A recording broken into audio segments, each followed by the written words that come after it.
What's up, everybody? Dem Boys back with another one here.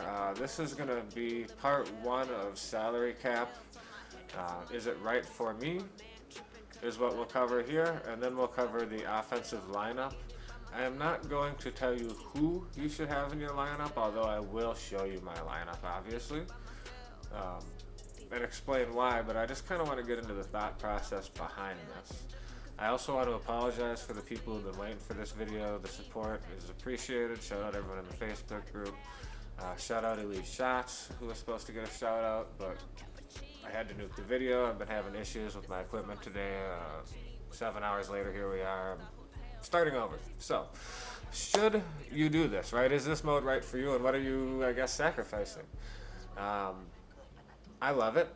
If you're sick of playing against God Squads, if you're sick of people whose pocketbooks dictate what they can do schematically and their ability to win games, I guess, is really what I'm getting at. Salary cap's great because it levels the playing field. And as the year goes on and this evolves, the rewards are so good if you're a good enough player that you will end up with enough coins to be able to have every player you want within your salary cap and everything you want. I ended last year selling coins to make some money, and still finished the season with like a couple of million coins left over, and I had like the $2 million Odell, whatever the heck I wanted, literally. So you can have a salary cap God Squad, a budget God Squad, compared to what you're playing against, but it's an even playing field, which is great. The thing to note is you have to tailor your team to your style. That's one thing that's a little different. In regs, in head-to-head, if you have a God Squad, you can play any formation you want because you've got every player and every tool in the bag. Here, you have to really think and say, okay, do I want to be a balanced team that has a little, I'm okay at this, I'm okay at that, I'm okay at this? Well, I can tell you right now, playing against the best players, it's just not going to cut it. So you need to figure out how to be really good at something that you're going to do, and you need to tailor your team to that. Okay, so that being in mind, I'm going to explain my offense, I'm going to explain my defense, and why I've done what I've done.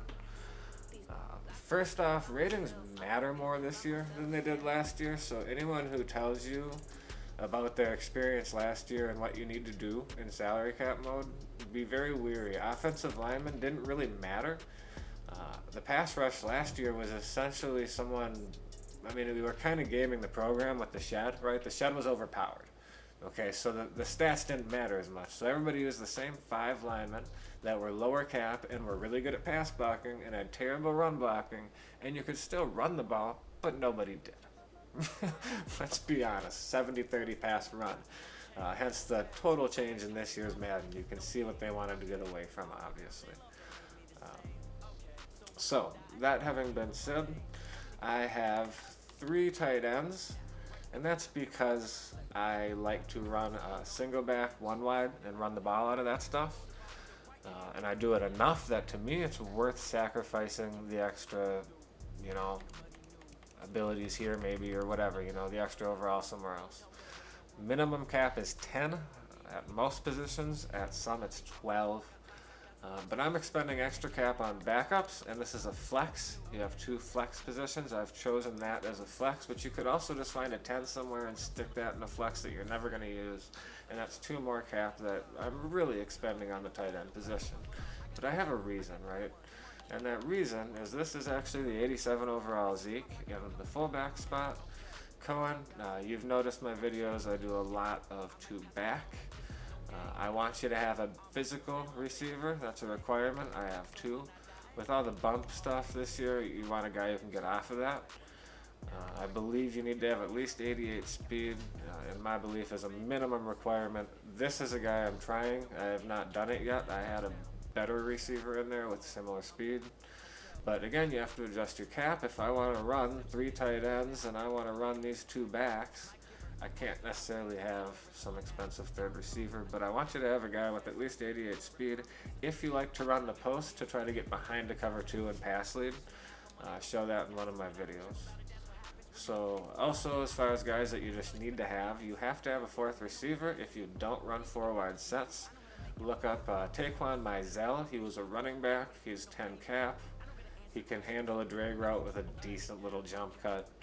If one of your receivers is tired, he's the least bad of the 10 cap receivers after my research. So thank you everybody again. I apologize for the delay. Part 2 coming soon. That will cover defense. Peace.